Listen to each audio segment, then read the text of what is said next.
한 번 더 같이 서로 인사하겠습니다. 함께 인사할 때는 주 안에 평안하십시오라고 한번 인사하실까요? 네, 시작. 주 안에 감사합니다. 네, 본당에서 드리다가 이렇게 작은 장소로 왔는데, 작은 장소로 오니까 서로 거리가 줄어들게 되니까 서로 얼굴도 잘 보이시죠? 네, 서로 얼굴도 잘 보이니까 또 더 친근해지고 더 친밀해진 것 같습니다.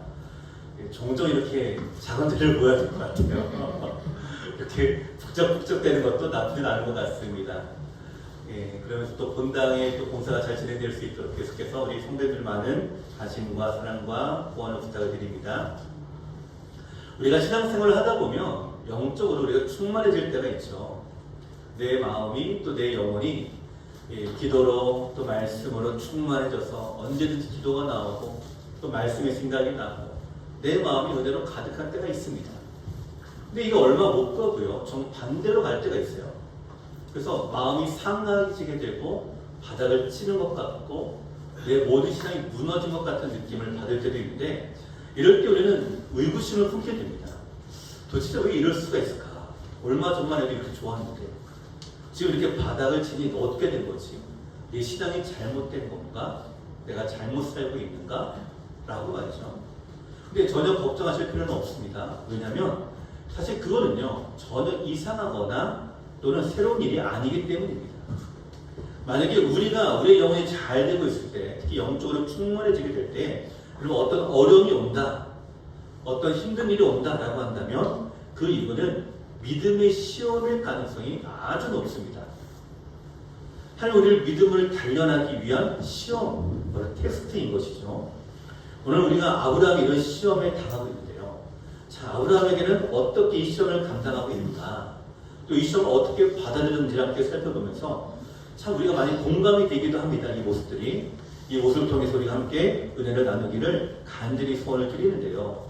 먼저 우리가 이 본문을 통해서 두 가지를 나눠서 살펴보고자 합니다. 첫 번째는 믿음을 가진 우리도 실수할 때가 있다라고 하는 것입니다. 뭐 할 때가 있다고요? 네, 실수할 때가 있다는 거예요. 자, 아브라함은 오늘 두 가지 실수를 합니다. 그 첫 번째는 믿음의 삶이 이해가 되지 않아서요, 기도하지 않은 실수를 한 거예요.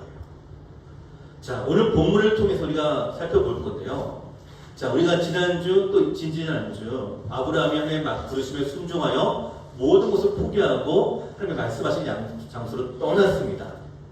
그리고 너는 복의 근원이 될지라 라고 말씀하셨고, 너를 축복하는 자에게 내가 축복을, 너를 저주하는 자에게 내가 저주를 내리겠다라고까지 말씀을 하셨죠. 그리고 말씀대로 떠났습니다. 그 지난주 우리가 살펴본 말씀이 뭐였죠? 믿음으로 떠나서 그 떠난 곳에 도착하니까 하나님의 임재를 경험하게 되고 말씀을 듣게 되고 그 자리에서 하나님께 섬기는 제단을 쌓게 되고, 그러면서 한 걸음 한 걸음 예배하고 제단을 쌓고 여인을 부르는 그런 믿음의 삶을 살았다라는 것이 우리가 지난주에 함께 나눴던 말씀이거든요. 자, 이렇게 말씀대로 살아가고 또 믿음으로 반응하고 또 이렇게 하나님의 은혜 안에 나아가면 이제 우리가 기다리는 것은 뭘까요? 사실은 축복이자 은혜입니다. 근데 그 땅에 도착하고 나니까 아브라함에게 임한 것은 뭘까요? 기근이었다라고 하는 것이에요. 우리 10절 말씀을 같이 읽어보겠습니다. 10절입니다. 시작. 그 땅에 기근이 들었으므로 아브라함이 애굽에 거류하려고 그리로 내려갔으니 이는 그 땅에 기근이 심하였음이라. 아멘. 자, 당시의 기근, 흉년이라고 하는 것은 오늘의 기근과는 좀 다릅니다. 오늘 현대사회 기근은요, 그래도 어느 정도 식량을 미리 비축하죠. 예배에 놓기 때문에 먹거리가 있습니다. 근데 이 당시 기근이라고 하면 곧 죽음을 의미합니다. 그때 먹고 그때 살아갈 식량이 없기 때문이죠. 근데 오늘 성경에 보니까 두 번이나 말씀하고 있어요. 기근이 들었는데 그 땅의 기근이 아주 심했다. 그리고 그 전에, 이 땅에 오기 전에 아브라함이 어떻게 했다고요? 갈대아 우르에서 그의 삶을 살았는데, 그의 삶이 비록 우상을 섬기는 사람이었지만, 세상에 속해 있긴 했지만, 그래서 그 갈대아 우르는요, 그 당시에 풍요로운 도시였습니다. 또 이 가나안 땅을 바로 오기 전이었던 하란도 마찬가지예요. 풍요로운 곳이었고 기근을 경험해 본 적이 없던 것이 아브라함이었어요. 그러다 보니까 이 아브라함은 어때요? 전혀 만나지 못하는 기근을 만나게 되니까 당황하게 됩니다. 하나님의 명령에 순종해서 떠나라고 해서 떠났죠. 가니까 가라고 했습니다. 여기까지 왔고 여기서 예배를 드리고 믿음으로 순종을 나아갑니다. 자, 그 다음에서도 뭐가 돼야 될까요? 믿음으로 나아가고 말씀대로 예배드리고 말씀대로 순종했고 그 이제 뭐가 임해야 되는 거예요? 복이 임하는 것이 우리의 생각 아닐까요? 그러니까 그곳에 하나님 나에게 이제 은혜를 주셔서 다른 사람들이 정말로 부러워할 정도로 내가 성공하고 번영하고 부하고 장수하고 건강하고 이런 삶을 누리는 것이 우리가 생각하는 이 복된 모습인데 아브라함이 뭘 만났다고요? 기근을 만났다라고 성경이 말하고 있습니다. 그리고 이 아브라함의 이름을 상상해 보시기 바랍니다. 그가 처음에 여행을 떠나왔을 때에 혼자만 나온 것이 아니었어요. 아내와 함께 나왔습니다. 동생이 죽어서 조카 롯도 함께 데리고 왔어요. 또 그뿐만 있을까요? 자기를 도와주는 하인들, 식구들, 또 그 안에는 낙타들도 있었고요. 또 가축들도 있었겠죠. 아마 많은 무리들과 함께 이사를 하는 행렬이었을 것이에요. 이 많은 사람이 살아가기 위해서 뭐가 필요할까요? 물과 식량이 필요합니다. 근데 지금 심한 기근을 만나게 되었어요. 이제 식량을 찾아볼 수가 없게 되었습니다. 그러니까 어떻게 될 거야? 죽을 수밖에 없는 상황에 닥치게 된 거죠. 아니, 하나님께 복을 약속을 받고 복 주겠다고 약속하셔서 출발했고 그래서 이 땅에 와서 말씀에 순종하며 복을 주셔야 되는데 복을 받는 것이 아니라 오히려 뭘 임했다고요? 기근이 임하더라 라고 하는 거예요. 여러분 이런 생각 갖고 있지 않을까요? 차라리 하란에 있었더라면 차라리 말씀을 듣고 떠나지 않고 갈 때 우리의 그대로 있었더라고 한다면 우리가 이런 어려움 당할 수 있었을까? 이런 삶을 살 수 있었을까? 근데 이건 아브라함의 문제뿐만이 아닙니다. 오늘을 살아가는 우리의 문제이기도 합니다. 내가 하나님 믿고 따라가는데 하나님을 믿고 신앙생활을 잘하려고 노력하고 있는데 복을 받는 것이 아니라 오히려 어려운 일들이 생깁니다. 힘든 일이 생겨요. 근데 왜 그런지 그 이유를 정확하게 알 수도 없어요. 이해할 수도 없습니다. 왜 나에게 이런 일이 자꾸만 있는지. 여기 한 가지 분명한 사실은요.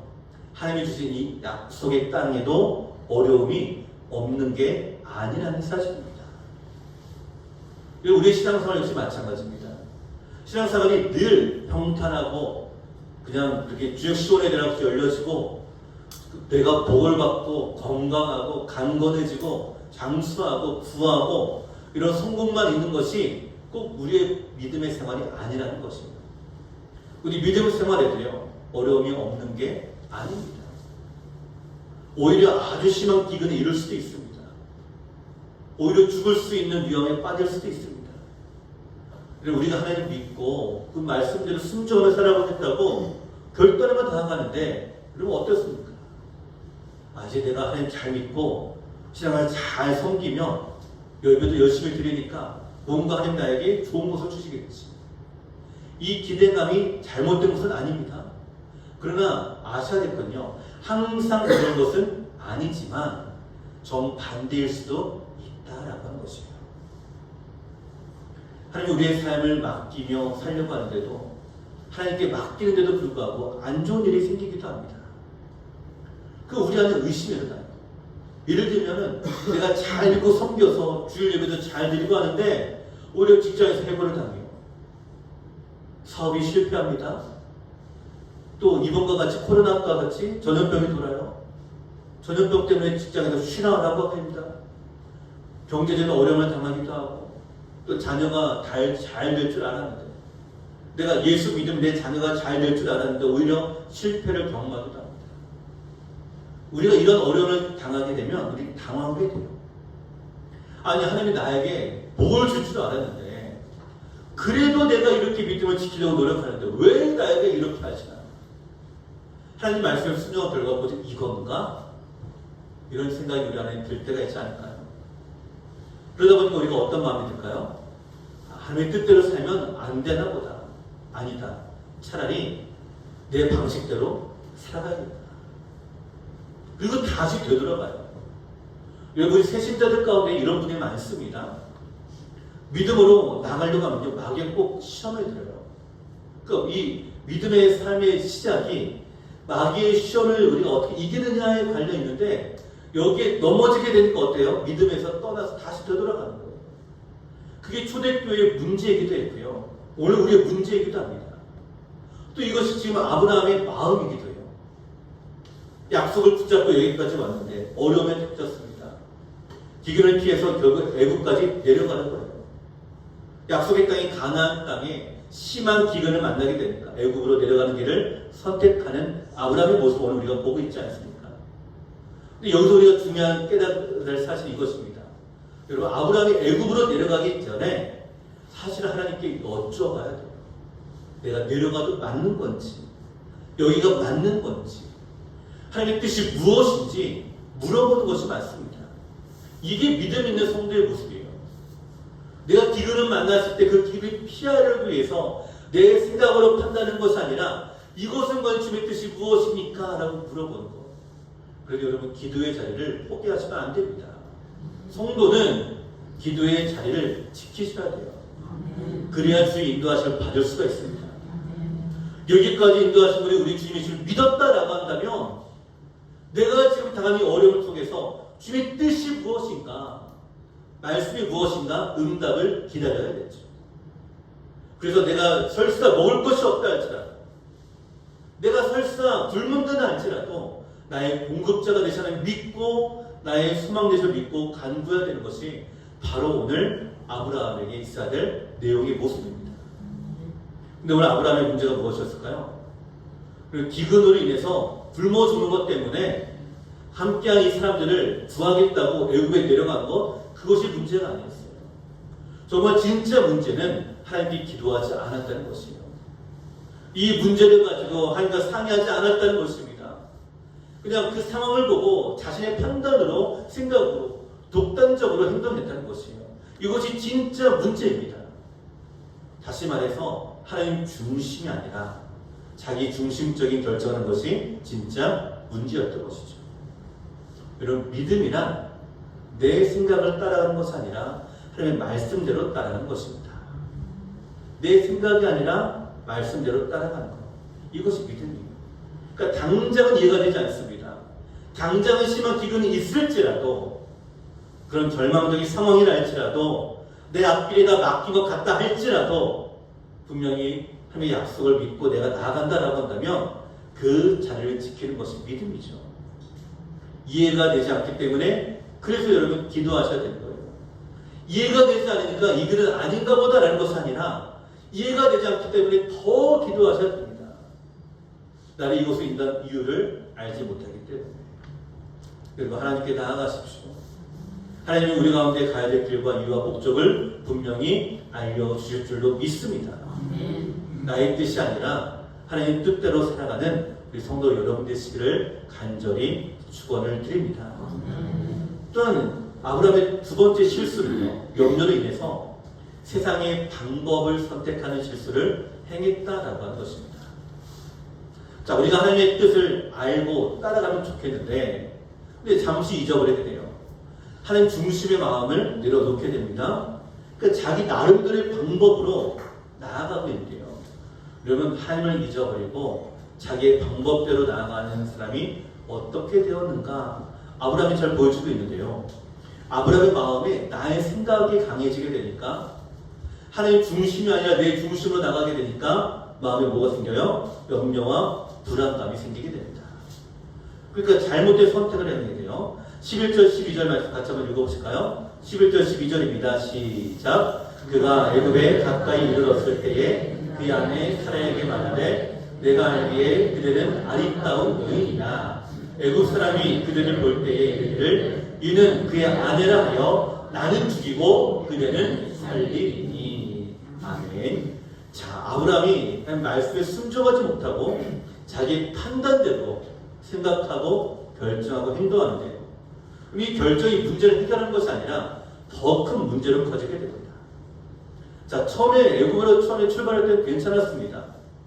근데 애굽에 가까이 가서 그 마음에 불안감이 생겨요. 그리고 마음이 불안해지면 어떨까요? 판단이 흐려지게 됩니다. 그래서 평범한 일도요, 잘못되게 해석합니다. 평범한 일을, 보통 일을 이상하게 느껴요. 이전에는 자기 안에 사라가 아름답고 예쁜 여인인 것이 너무나 좋았어요. 아브라함에게. 근데 지금은요, 마음에 불안한 마음이 생깁니다. 자기 아내를 볼 때 이상한 생각이 드는 거예요. 오늘 12절 이렇게 얘기하고 있죠. 애굽 사람이 그들을 볼 때 이르기를 이는 그의 아내라 하여 나는 죽이고 그대는 살리리니. 누구 생각이에요? 누구 생각이에요 이것이? 아브라함의 생각이에요. 불길한 상상을 합니다. 내 아내가 너무나 이쁘니까 이 사람이 나를 죽이고 내 아내를 찾을 것이다. 이런 상상을 하게 되는 거예요. 여러분, 학자들이 연구하는데, 심리학자들이 사람이 염려할 때에 그 90% 이상은요, 그 염려의 내용들이 전부 다 이미 과거에 끝났거나 미래에 전혀 일어날 가능성이 없는 일이라고 합니다. 여러분, 이해가 되시나요? 내가 염려하고 근심하는 것 한번 잘 생각해 보세요. 이미 과거에 끝난 것들, 아니면 전혀 일어날 가능성이 좀 없는 것이라고요. 우리는 그게 아니라고 생각합니다. 아니야. 그럴 가능성이 있어. 가능성입니다. 실제로 일어날 일은 아니라는 거예요. 그러니까 과거에 끝난 것을 후회하기도 하고, 때로는 미래에 일어나지도 않을 일에 대해서 우리는 염려합니다. 미래에 근심합니다. 걱정합니다. 이것이 우리의 모습이에요. 지금 아브라함이 그렇지 않습니까? 아브라함 혼자 상상하는 거예요, 지금. 그죠? 누가 옆에서 애굽 사람들이 이렇더라라고 얘기하는 것도 아니에요. 애굽 사람들이 이러같이 너를 지금 노리고 있어라고 말한 것도 아닙니다. 사실은 아무것도 없어요. 그저 혼자 상상하는 거예요. 혼자 판단합니다. 그 사람이 나를 죽이고 내 아들을 차지할 것 같다라고 하는 두려움과 불안감에 지금 이와 같이 상상하고 있는 모습을 보게 되죠.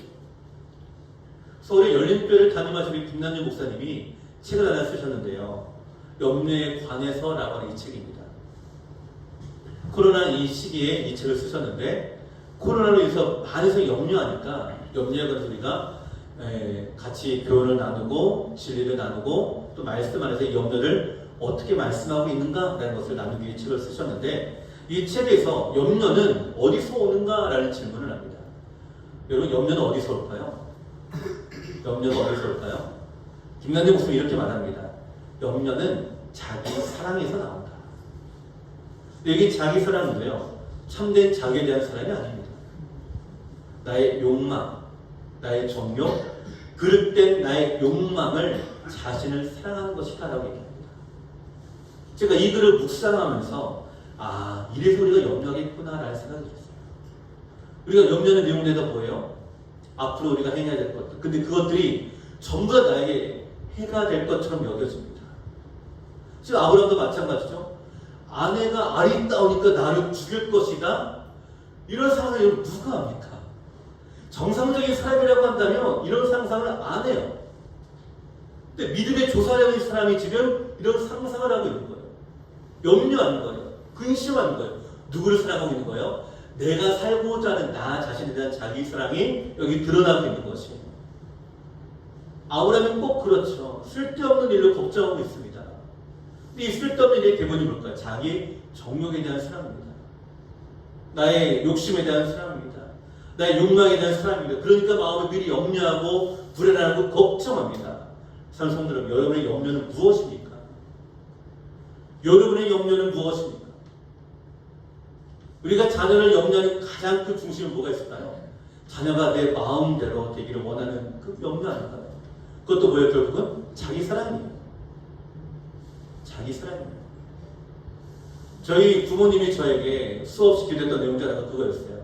담임 목회기를 열어달라는 거였어요. 이해가 되죠? 네, 아들이 목사니까. 근데 제가 쭉 사역하면서 길이 열려지지 않는 거예요. 길이 열리지 않으니까 저희 부모님이 더 염려합니다. 또 근심하십니다. 그리고 그런다고 해서 해결이 될까요? 아니요. 해결될 것은 아무것도 없어요. 걱정한다고 해결될 것은 아무것도 없습니다. 오히려 하나님께 맡기는 것이 더 중요한 거예요. 하나님의 때가 되었을 때 이룰 수 있는 믿음으로 나가는 것이 중요합니다. 그러니까 믿음을 가지고 그것 때문에 염려하지 않게 돼요. 근데 세상의 염려를 가지고 나가게 되면 어떤 생각을 갖게 되냐? 근심하게 되고 잘못된 판단을 하게 되고 그래서 지금 이와 같이 쓸데없는 걱정을 하게 되는 거예요. 혹시 뭐가 좀 부족한 것은 아닌가? 혹시 뭐가 좀 잘못된 것은 아닌가? 여러 가지 많은 쓸데없는 것들을 가지고 상상하게 된다는 거예요. 자, 사랑하는 성도 여러분, 오늘 이 12절에 이 아브라함의 이 걱정을 한번 보십시오. 이것이 쓸데있는 걱정인가요? 쓸데없는 걱정인가요? 오늘 우리가 이와 같이 이런 걱정하지 않는 우리가 되기를 저는 소원을 드립니다. 우리가 염려한 그 내용의 대본이 뭐라고요? 일어날 가능성이 거의 없는 것들이에요. 그거 가지고 여러분 염려하지 마십시오. 믿음이 있는 사람은 그 일조차도 하나님께 맡깁니다. 믿음이 없는 사람이 불안해합니다. 믿지 못하기 때문에, 맡기지 못하기 때문에. 아브라함이 하나님을 잊어버리고 자기 나름대로 생각하죠. 자기 나름대로 판단합니다. 자기 나름대로 일을 진행하는 거 어떻게 됐어요? 일이 잘 풀린 게 아니라 마음에 불안감이 옵니다. 그래도 또 무슨 일이 일어나지 않을까 생각합니다. 불안 때문에 비정상적인 생각을 하게 되었다는 거죠.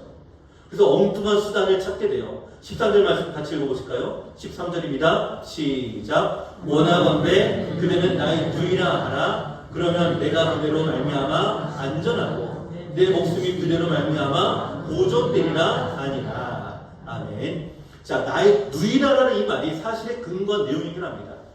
전혀 거짓말은 아니에요, 여러분.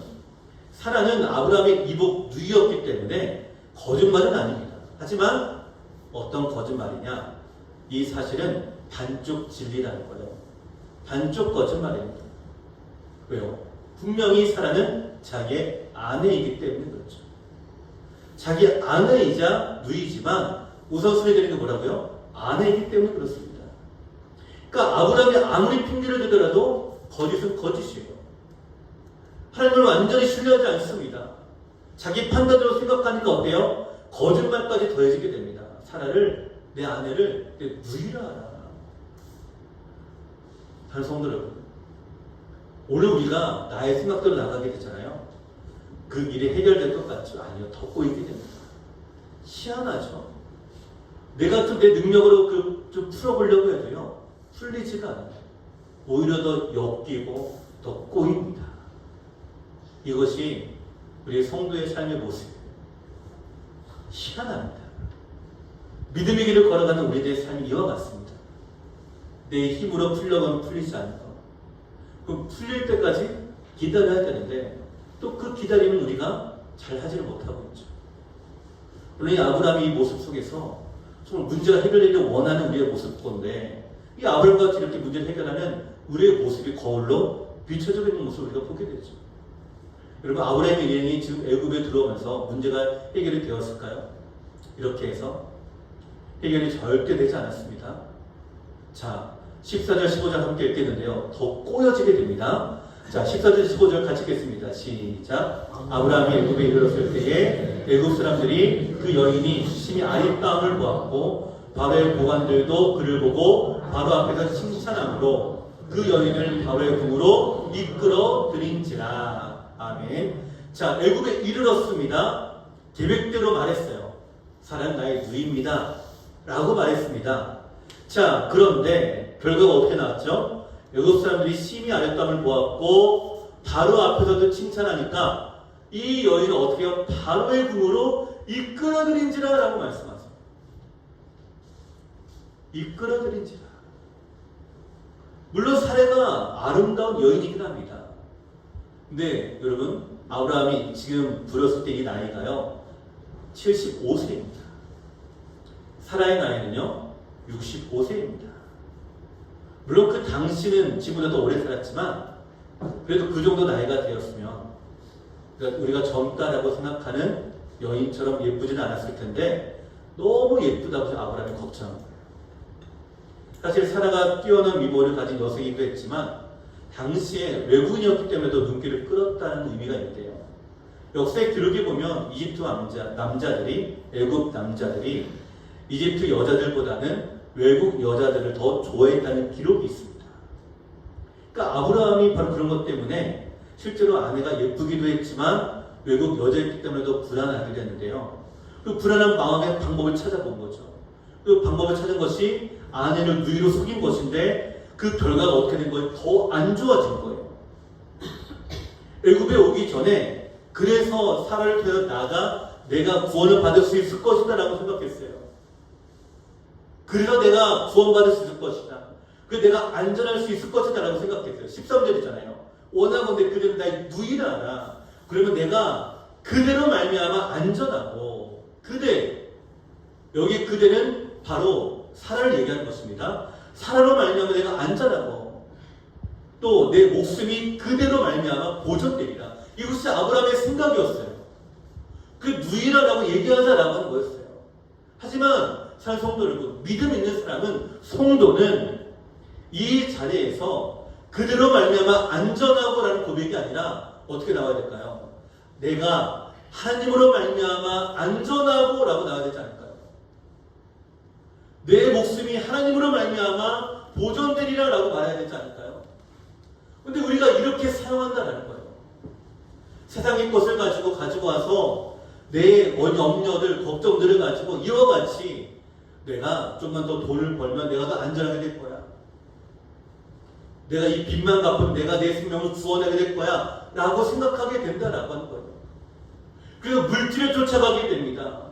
세상이 나의 우상이 됩니다. 하나님보다 세상을 향해 나아가게 됩니다. 여러분, 이것이 결과가 어떻게 됐다고요? 다 빼앗긴다라는 거 얘기하는 거예요. 여인을 발의 품으로 이끌어 들인지라라고 말합니다. 이 말이 뭘까요? 왕이 이 사라를 데리고 갔다라는 의미잖아요.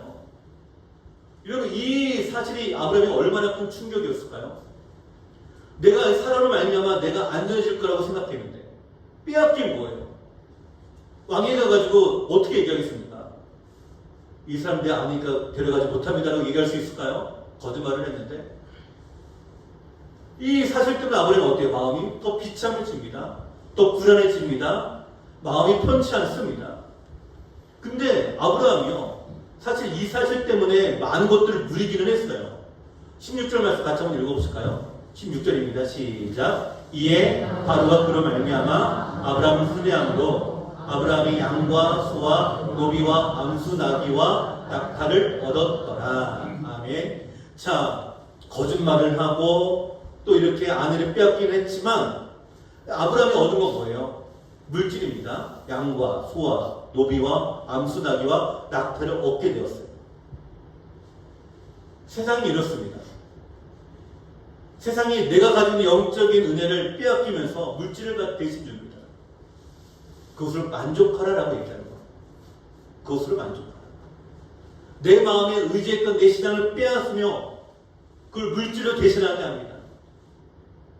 세상 사람들은 그것에 대해서 성공했다라고 얘기해요.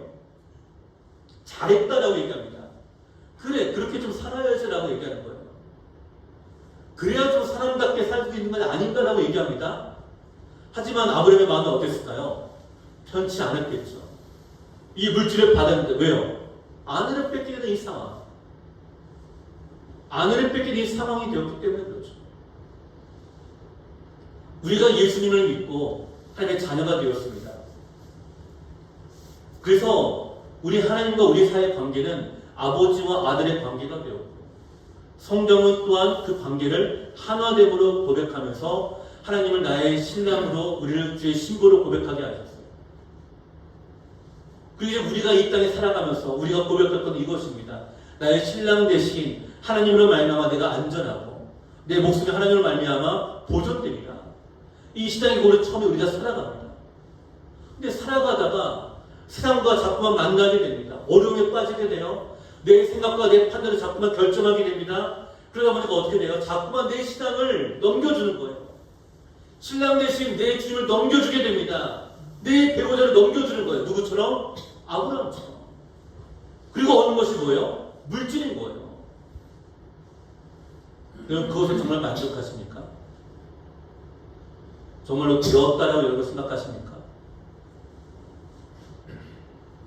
내 아내를 뺏기고 내가 물질을 얻었는데 이것이 좋다라고 여러분 여겨지십니까? 아브라함의 믿음이요, 완전히 밑바닥을 친 거예요. 지금까지 80년 가까이 살아왔던 아브라함의 인생에 가장 큰 실패를 경험하게 된 것이죠. 뭐 하게 되세요? 하나님을 신뢰하지 않았어요. 하나님을 믿지 못해서. 기근이 왔다 할지라도, 그 기근이 심하다 할지라도, 이곳이 바로 내가 너에게 줄 땅이야 라고 하셨으면 거기에 머물러 있어야 했습니다. 여러분, 그렇다면 그가 굶어 죽었을까요? 굶어 죽었을까요? 저는 결코 그렇지 않다고 생각합니다. 저는 아브라함이 결코 망하지 않았을 거라고 생각합니다. 제가 아까도 말씀드렸죠. 염려는 가능성이 전혀 없는 것들에 대해서 우리가 염려하고 있는 것들이 많다고요. 그럼 지금까지 인생을 살아오면서 그러지 않습니까? 뭘 것으로 염려할 때에 한 번이라도 우리가 굶어서 죽어본 적이 있으신가요? 아니잖아요. 그때마다 어쨌든 살 길이 열리지도 않았어요. 아무리 어려워도 힘들어도 살 길이 항상 열려지게 되는 것이 우리가 가는 우리의 인생의 길입니다. 또 우리가 자꾸 먼저 염려해요. 근심합니다. 두려워합니다. 아브라함은 그 전에 그냥 버텨야 됐던 겁니다. 그래서 우리가 오늘 말씀하십니다. 아무것도 염려하지 말고 오직 모든 일에 기도와 간구로 너희 구할 것을 감사함으로 하나님께 하리라. 이 마음으로 여러분의 기도의 자리를 지켜나가십시오. 이 마음으로 주 앞에 여러분 나아가십시오. 여러분이 당하는 기근을 하나님도 알고 계십니다. 하나님을 지켜보고 계십니다. 하나님이 지금 우리와 역사하고 계십니다. 오늘 우리가 그 주님을 바라보며 그 자리를 지킬 수 있는 우리가 되기를 간절히 소원을 드립니다. 자, 두 번째 우리가 이 말씀 속에서 생각할 것은 이와 같이 아브라함이 자기가 기도하지 않고 나아가고 또 이와 같이 자기의 생각과 판단대로 나아가고 그렇게 실수를 범했을지라도 그럼에도 불구하고 하나님은 구원의 은혜를 베푸셨다라고 하는 사실입니다. 자, 아브라함으로서는 어떻게 할 수 없는 상황입니다. 자기 힘으로는 아무것도 할 수가 없어요. 근데 놀랍게도 그때 바로 그 순간 하나님이 직접 개입하십니다. 아브라함이 인생의 비참한 실패를 경험하게 될 때 하나님 멀리 계신 것이 아니라 바로 그의 곁에 계셨던 것이에요.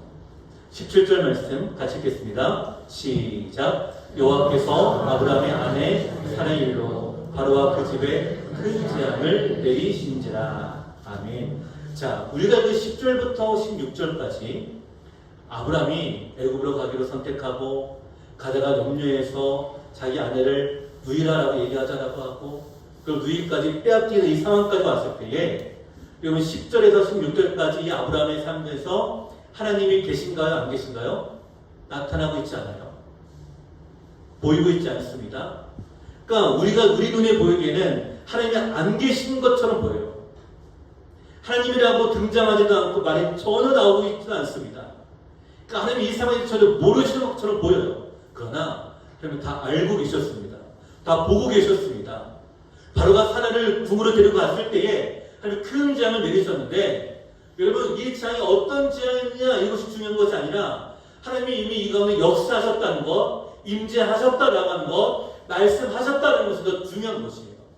자, 18절, 19절 말씀 같이 읽어보실까요? 18절, 19절입니다. 시작. 바로가 아브라함을 불러서 이르되 내가 어찌하여 나에게 이렇게 행하였느냐? 내가 어찌하여 그를 내 아내라고 내게 말하지 아니하였느냐?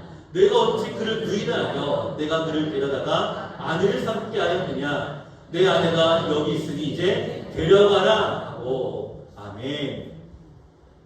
자, 여기 보면 바로가 아브라함을 막 불러서 야단을 치죠. 하나님이 바로의 집에 어떤 재앙을 내리셨는지, 사라가 아브라함의 아내인 것을 바로에게 어떻게 알게 하시는지 사실 말씀이 나오지 않기 때문에 좀 모릅니다. 그러나 우리가 이 말씀을 통해 우리가 깨닫는 것은 우리가 잘못했을 때에 우리에게 정죄하고 비판하고 우리를 책망하는 사람은 불신자다라고 하는 거예요. 여러분 이 사실 여러분 기억하십시오. 성도가 잘못했을 때는요, 성도가 성도를 비판하는 것이 아닙니다. 우리가 믿음으로 한 가정이요, 한 자매요, 한 천자 되었잖아요. 하나님의 자녀가 된 우리들 안에서는요, 서로 아무리 잘못했다 할지라도 사랑으로 죄를 덮어줘야 돼요. 사랑으로 격려하셔야 됩니다. 아무리 잘못했다 할지라도.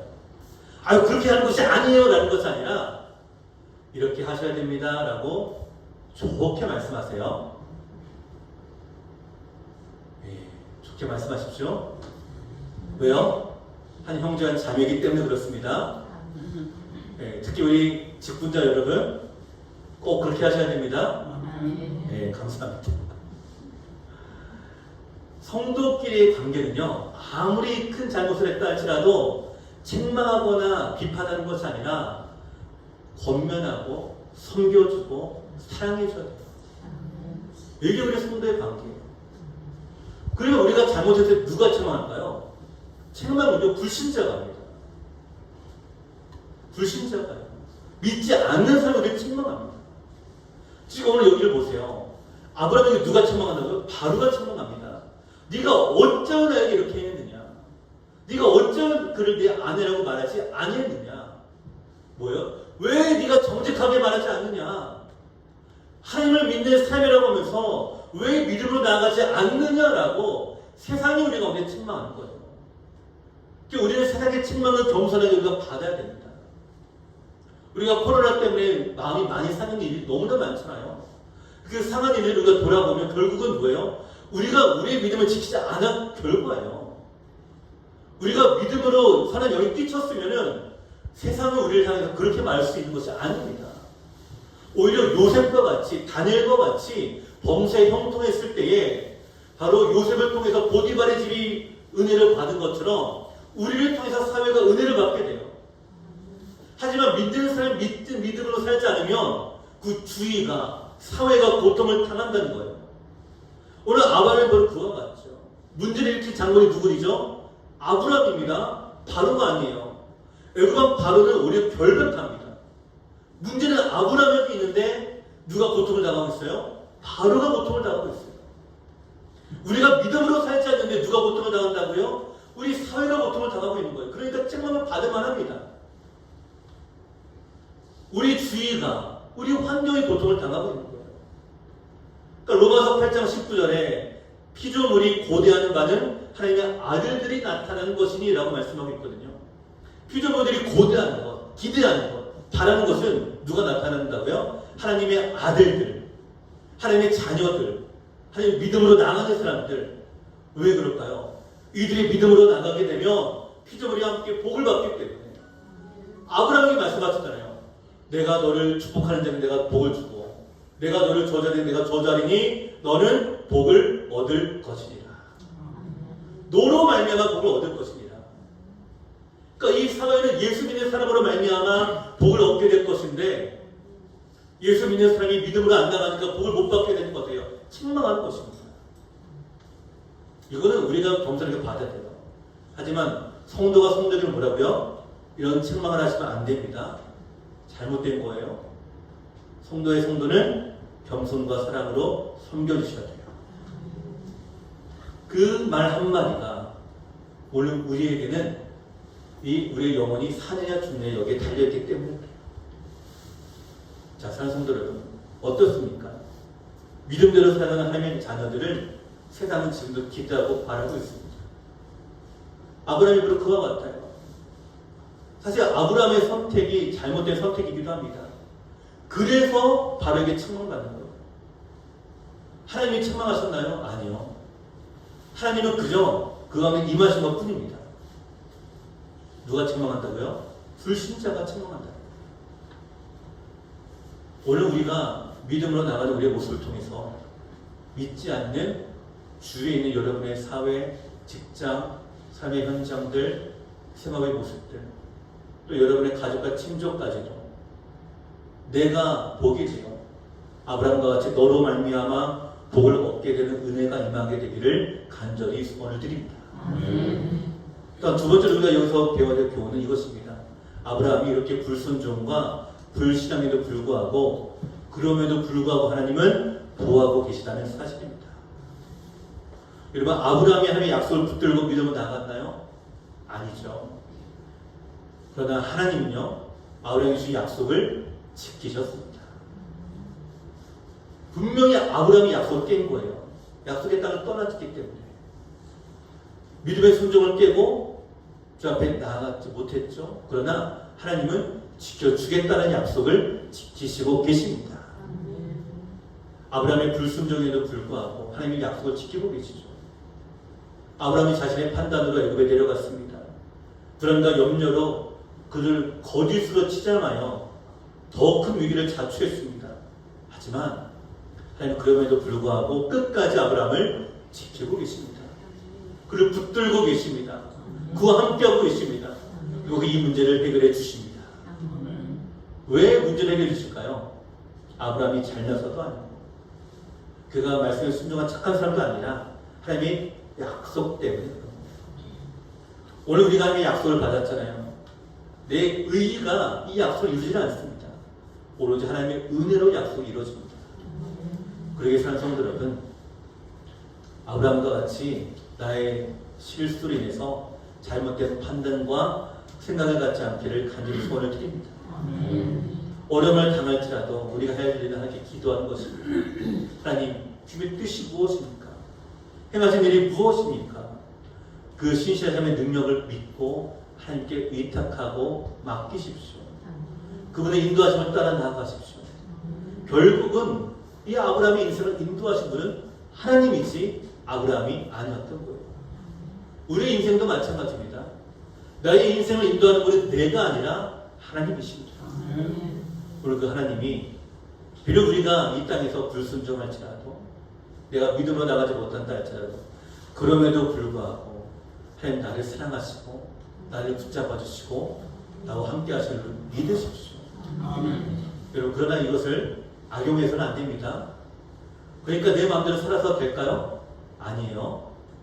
내 마음대로 살게 되면 여러분 구원은 있습니다. 나를 붙잡아 주시게. 하지만 복은 없어요. 이거를 우리가 분명히 기억해야 됩니다. 분별하세요. 믿음으로 끝까지 견디며 약속의 축복이 임하지만 우리가 믿음으로 나가지 못하고 불순종하게 되잖아요. 약속대로 우리가 구원은 받지만 그 축복은 임하지 않아요. 이게 하나님 우리를 인도하시는 모습이에요. 내 뜻대로 내 생각대로 나아갈 때에 하나님 구원하시고 괜찮겠지? 예, 괜찮습니다. 하지만 그는 그 안에 복은 없다는 사실을 여러분 기억하십시오. 그러나 저는 우리 모든 성도 여러분들이 하나님의 복을 받는 복된 성도님 되기를 간절히 소원을 드립니다. 그리고 한 분도 주 안에서 좀 불안과 염려로 살아가는 것이 아니라 하나님 믿는 신실함 속에 행복한 신앙생활하는 우리 성도 여러분 되시기를 간절히 축원을 드립니다. 우리 찬송